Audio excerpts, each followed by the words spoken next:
Welcome back to the channel friends. आज हम एक प्रोजेक्ट के ऊपर आए हुए थे, तो कुछ लोग यहाँ पर मुझे मिले।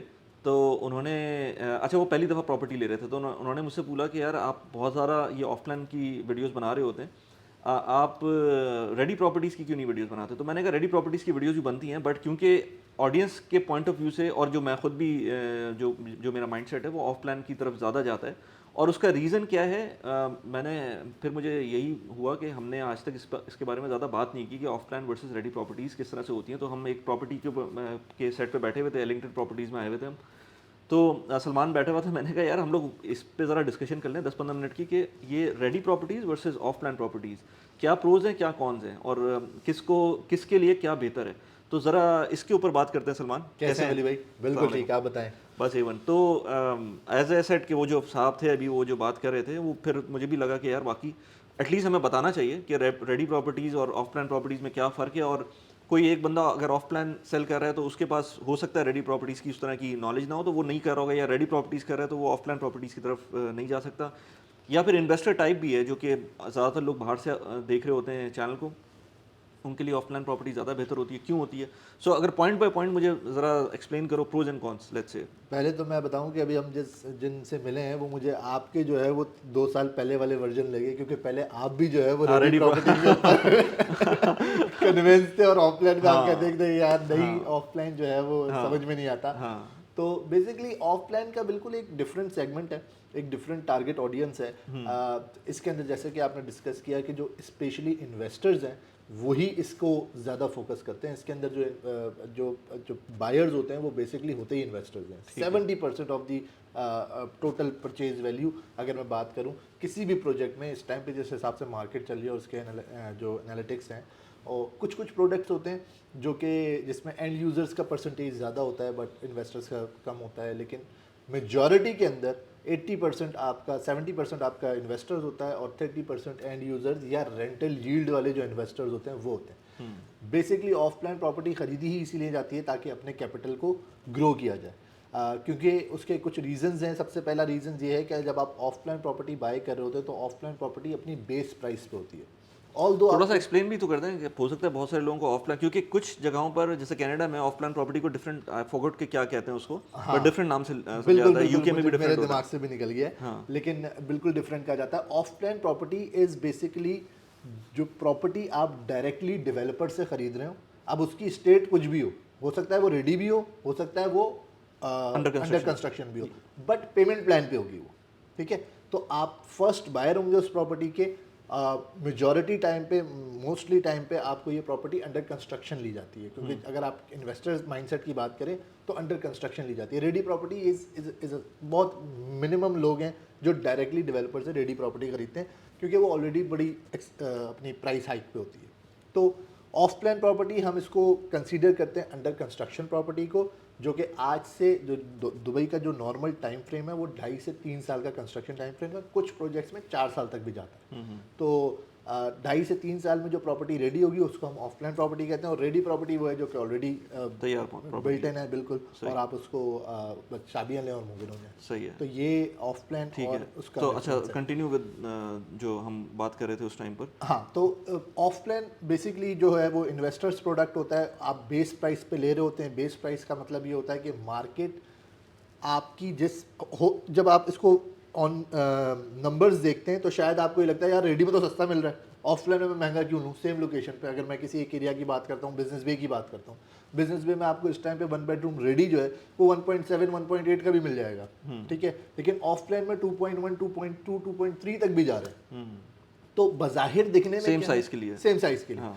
बज़ाहिर दिखने में क्या है कि यार रेडी में तो अपने को सस्ता मिल रहा है। फिजिकल प्रॉपर्टी है, मैं फिजिकल रेंट पे प्रॉपर्टी पहले भी है, दिन मैं से रेंट रेंट ले भी दे लूंगा। सकता हूँ। पहले दिन से मेरे पास रेंटल रिटर्न भी स्टार्ट हो सकता है और मुझे कोई ज़रूरत भी नहीं है। लेकिन लोगों को ये नहीं पता कि जो 1.7 वाली प्रॉपर्टी है 1 मिलियन की लॉन्च हुई थी। ठीक है, तो जब लॉन्च हुई थी तो वो 1 मिलियन की थी, आज वो अपनी अप्रिसिएशन ले चुकी है, और अब वो 1.7 1.8 पे अब वो मार्केट फ्लो के साथ अपनी अप्रिसिएशन ले रहा है। लेकिन ऑफलाइन प्रॉपर्टी जो इस टाइम पे 2.1 2.2 की लॉन्च हो रही है, ये आने वाले टाइम के ऊपर, क्योंकि कंस्ट्रक्शन टाइम फ्रेम जो चीज़ आज से 10 साल पहले बिल्ट हो रही थी और आज जो बिल्ट हो रही है उसमें ज़मीन आसमान का फ़र्क है, स्पेशली दुबई के अंदर। मुझे नहीं पता और किसी मुल्क में शायद नहीं, ये बात मुझे नहीं पता थी कि Construction कनाडा में जो है वो मैं समझता था कि शायद दुबई में, क्योंकि दुबई में भी ऑफ प्लान प्रॉपर्टीज़ के रेट रेंट जो एग्जिस्टिंग प्रॉपर्टीज़ हैं उससे कम थे कुछ दिनों पहले तक, यानी कि कुछ साल पहले तक। कुछ साल पहले तक। बट अब वो बढ़ गए, मोस्टली बढ़ गए। कनाडा में ये फिनोमेना वहाँ पर भी है। अच्छा, मुझे नहीं पता था वाकई में, तो मैं समझ रहा था कि शायद यहाँ पर ही ये हुआ है, लेकिन कनाडा में भी इसी तरह से है कि जो ऑफ प्लान प्रॉपर्टीज़ हैं, आई फॉरगॉट अगेन, अगर किसी को पता हो तो याद आए तो नीचे कमेंट में लिख दें कि वहाँ पर क्या टर्म यूज़ होती है। बट वहाँ पर भी अब इसी तरह से है कि जो नई प्रॉपर्टीज़ हैं वो एक्सपेंसिव हैं, और उसका रीज़न वही होता है कि आपका जो प्रॉपर्टीज़ हैं उसमें डिज़ाइन नया होगा, मटीरियल डिज़ाइन नया नहीं होगा। होगा डेफिनेटली। जो प्राइस, अगर मैं टिकटी की बात करूं तो उस टाइम पे जो सीमेंट, बिजली, रेत के जो प्राइस थे वो डिफरेंट थे, इस टाइम पे डिफरेंट है। लैंड कॉस्ट बहुत मैटर करती है। जिस टाइम पे उसका उस लैंड पार्सल जिस टाइम पे खरीदा गया था उस टाइम पे बड़ी सस्ती प्राइस होती है। जब एरिया मेच्योर होता है तो लैंड की इटसेल्फ कॉस्ट बढ़ जाती है। तो ये फैक्टर्स आते हैं, ठीक है। और फिर उसके ऊपर ऑन टॉप ऑफ दैट कि आपका डेवलपर की डेवलपमेंट कैसी है, उसका जो बेसिक एलिवेशंस हैं वो कैसी है। क्लास एलिवेशंस के साथ बिल्डिंग्स होती हैं वो महंगी होती हैं डेफिनेटली। इसके अंदर एमिनिटीज़ ज़्यादा होती हैं वो महंगी होती हैं, उसके अंदर पर पैसे लगते हैं ना, तो इन सब चीज़ों की कॉस्ट होती है जो कि आपको आने वाले टाइम पे, क्योंकि जितनी आप 10 साल पुरानी बिल्डिंग देखेंगे आपको गिनती की 2-3 बेसिक एमिनिटी मिलती है, स्विमिंग पूल, जिम, स्टीम सोना, बस। इसके अलावा कोई एमिनिटीज़ नहीं है। अब जितनी नई डेवलपमेंट आ रही है आप देखें, लोगों ने तो 70 एमिनिटीज़ भी देना शुरू कर दी। तो ये आहिस्ता आहिस्ता वक्त के साथ साथ ये सारी चीज़ें इन्हेंस हो रही हैं, और प्राइस उसके, और हर चीज़ के पीछे एक कॉस्ट इन्वॉल्व है, और वो उसी लेवल पे आपको रेट ऑफ रिटर्न भी मिलता है। जब आप उस प्राइस पे ले रहे हैं तो आपका रेट ऑफ रिटर्न भी उसी हिसाब से आता है। तो ये एक बहुत मेजर डिफरेंट है। और ऑफ प्लान में सबसे अच्छी बात ये होती है कि आपके पास चॉइस होती है कि यार मुझे, अगर मैं विला टाउन हाउसेस की बात कर रहा हूँ तो किस लोकेशन पे चाहिए, किस फेसिंग का चाहिए, किस कम्युनिटी में किस तरफ चाहिए, सिंगल रो चाहिए, बैक टू बैक चाहिए। अपार्टमेंट में मेरे पास चॉइस है, यार मैं 3rd फ्लोर पे लूँ, 4th फ्लोर पे लूँ, या हायर फ्लोर पे चला जाऊँ, 26-27 पे चला जाऊँ। रेडी में आपके पास ये चॉइस नहीं है। रेडी में अवेलेबल है भाई, 3rd फ्लोर का अवेलेबल है तो यही लेना है, बस दैट्स ऑल। इसके अलावा आपके पास कोई ऑप्शन नहीं है। सही। विला के अंदर ये विला है, ये लेना है तो ले, नहीं। तीसरी चीज़, आपकी कॉस्ट। अगर मैं जब बात कर रहा हूँ कि of plan property is mostly for the investors, तो इन्वेस्टर का जो माइंडसेट होता है वो कहता है भाई मेरी जेब से पैसा कम लगे, बाहर से पैसा जितना मैं ले, मतलब कम से कम लगा के ज़्यादा से ज़्यादा रिटर्न लूँ, इन सिंपल वर्ड्स। तो यहाँ पर ये आपको अपॉर्चुनिटी मिलती है कि जब आप पेमेंट प्लान को अवेल कर रहे होते हैं तो पेमेंट प्लान के अंदर आप डेवलपर को अपनी जेब से 20-30-40% देते हैं, और अपनी उस टोटल प्रॉपर्टी वैल्यू पे जो कैपिटल ग्रोथ आती है वो आप लेके उसको फ्लिप कर देते हैं। तो आपकी जेब से जहां 2 मिलियन लगना था रेडी प्रॉपर्टी में, वहां आपकी जेब से सिर्फ 1 मिलियन लगा और रिटर्न आपको 2 मिलियन वाला ही मिला। सही। अच्छा, इसमें एक और चीज़ भी होती है जो कि मैं सबसे ज़्यादा मेरे लिए मैटर करती है, क्योंकि मैं अब पाकिस्तान में काफ़ी प्रॉपर्टीज़ हैं मेरी, तो मैं टेनेंट के चक्करों में जाना नहीं चाहता। सो आई वांट कि अगर मैं प्रॉपर्टी ले रहा हूँ तो मुझे सिर्फ उसकी प्रॉपर्टी प्राइस अप्रिसिएशन मिल जाए, और उसके बाद मैं अगली उस प्रॉपर्टी पे जाऊँ। या अगर मुझे लेट्स से रेंटल पे देना भी है तो मुझे नई प्रॉपर्टी दूंगा, अंडर मेंटेनेंस होगी, सब कुछ होगा, तो मुझे ज़्यादा मसला ना हो कि उसके मेंटेनेंस के अंदर ज़्यादा प्रॉब्लम फेस करनी पड़े। ऑफ प्लान प्रॉपर्टी के अंदर ये भी बहुत अच्छा एक ऑप्शन मिलता है कि 1 साल 2 साल के लिए आप पैसे ब्लॉक करते हैं अपने, और उसके बाद भले आपको अगर ठीक है अप्रिसिएशन नहीं मिल रही इन केस, वैसे तो आजकल के ज़माने में तो मुश्किल है कि अप्रिसिएशन ना मिले, लेकिन अगर नहीं मिल रही तो उसको रेंटल पे चढ़ा दें, और जब टाइम 2 साल 3 साल बाद इवेंचुअली आप उसको बेच सकते हैं। अदरवाइज आप उसको फ्लिप कर दें बगैर टेनेंट के। बहुत सारे लोग देखे ना, आपने देखा तो पिछले दिनों हमने कुछ प्रोजेक्ट कवर किए थे जिनका 30-70 पेमेंट प्लान था। इसकी छोटी सी मैथ्स कैलकुलेशन देख लेना, आपने 1 मिलियन की कोई प्रॉपर्टी ली तो आपने इन्वेस्ट कितना किया, 3 लाख दरम। तो 3 लाख दरम, और जो एवरेज यहाँ पर इस टाइम पे दुबई पे अगर आप चाहे किसी भी डाटा से उठा के देखें, जो एवरेज कैपिटल एप्रिसिएशन है वो बिटवीन 12-14% है पर ईयर। तो इस हिसाब से 35-40% की अप्रिसिएशन बनती है 3 साल के टाइम फ्रेम के अंदर। अच्छा, इस पे जब हमने जीएफएस की वो वीडियो की थी ना, जिसमें मैंने बताया था कि मैंने जो स्टूडियो लिया था उसमें क्या मेरा बैकग्राउंड था और क्या वर्किंग थी, तो उसमें मैंने एक्सेल शीट के ऊपर एक्सप्लेन भी किया था कि आप जब प्रॉपर्टी को जितना जल्दी सेल करते हैं ना ऑफ प्लान प्रॉपर्टी को, उतना ही ज़्यादा आपको एनुअलाइज्ड रिटर्न मिलता है। जितना आप डिले करेंगे उसको उसके अंदर आपका रिटर्न कम होता जाएगा, क्योंकि उसकी प्राइस अप्रिसिएशन कम हो रही है, उस हिसाब से नहीं जा रही आपकी है। कॉस्ट लग रही है ना, हाँ। आप पे करते जा रहे हैं, पे करते जा रहे हैं, पे करते जा रहे हैं, तो आपकी भी तो नहीं, इक्विटी अगर बढ़ती आपने पे जाएगी। कर भी दिया, हाँ। आपने फर्स्ट करें 100% पे कर दिया, हाँ। लेकिन उसके बाद भी क्योंकि आपने कैपिटल पे कर दिया ना, तो आपकी अपॉर्चुनिटी तो मिस हो गई वहां पर। उसके बाद अब आप ठीक है, आपको सिर्फ रेंटल मिल रहा है, अब रेंटल एक खास लेवल पे मिल रहा है और प्रॉपर्टी प्राइस भी एक खास लेवल पे अप्रिशिएट करी। जो उसने अप्रिसिएशन लेनी थी वो हैंडओवर के टाइम पर या with in 1 year at max उसके ऊपर आपको मिली है अप्रिसिएशन, या फिर अगर एमआर की बात करें तो उसमें थोड़ा सा आपको ज्यादा मिलता है। एवरेजली जब आपकी प्रॉपर्टी हैंडओवर हो जाती है ना, उसके बाद एवरेजली 3 से 5% की अप्रिसिएशन आती है, इससे ज़्यादा नहीं आती। पीछे अगर मैं डाटा निकालूं 20 से 25 तक का, 2020 से लेकर 2025 तक का, उसके अंदर डेफिनेटली ज़्यादा आई है, लेकिन मैं उसको ग्राउंड रियलिटी नहीं समझता, क्योंकि उस टाइम पे डिमांड एक मतलब डिफरेंट लेवल पे थी। अब अगर मैं इसको मार्केट लेवल पे देखूंगा तो वो 3 to 5% आपकी ईयरली अप्रिसिएशन आती है एक रेडी प्रॉपर्टी के ऊपर, ठीक है। एक तो आपकी ये चीज़ आ गई। दूसरी चीज़ आपको शायद पता हो या ना पता हो, दुबई एक ऐसी जगह है जहाँ पर 5 साल पुरानी बिल्डिंग हो तो उसको पुरानी बिल्डिंग कहा जाता है। हाँ। मतलब वो नई बिल्डिंगों में कंसीडर नहीं होती, कहते हैं यार ये 5 साल पुरानी बिल्डिंग, ठीक है। तो यहाँ पर इतनी तेज़ी से डेवलपमेंट हो रही है कि जैसे जैसे नई चीज़ आती जा रही है, पुरानी वाली पीछे होती जा रही है। तो पुरानी और नई में एक बड़ा डिफरेंस है और माइंडसेट का बड़ा डिफरेंट है कि भाई पुरानी बिल्डिंग में क्यों लूँ, मैं नई बिल्डिंग में ले लेता हूँ। लाख रुपए ज़्यादा देना पड़ा, लेकिन मुझे ये चीज़ें ज़्यादा नहीं, बड़ा फर्क पड़ता है। हम जिस बिल्डिंग में खड़े हैं, नाम नहीं लेते इसके, बट इसकी आप जरा पार्किंग, बहुत ज़बरदस्त बिल्डिंग है, बाहर से देखने में बहुत ज़बरदस्त है, बट पार्किंग में आप जाएं तो आपको एज नज़र आना शुरू हो जाती है बिल्डिंग की।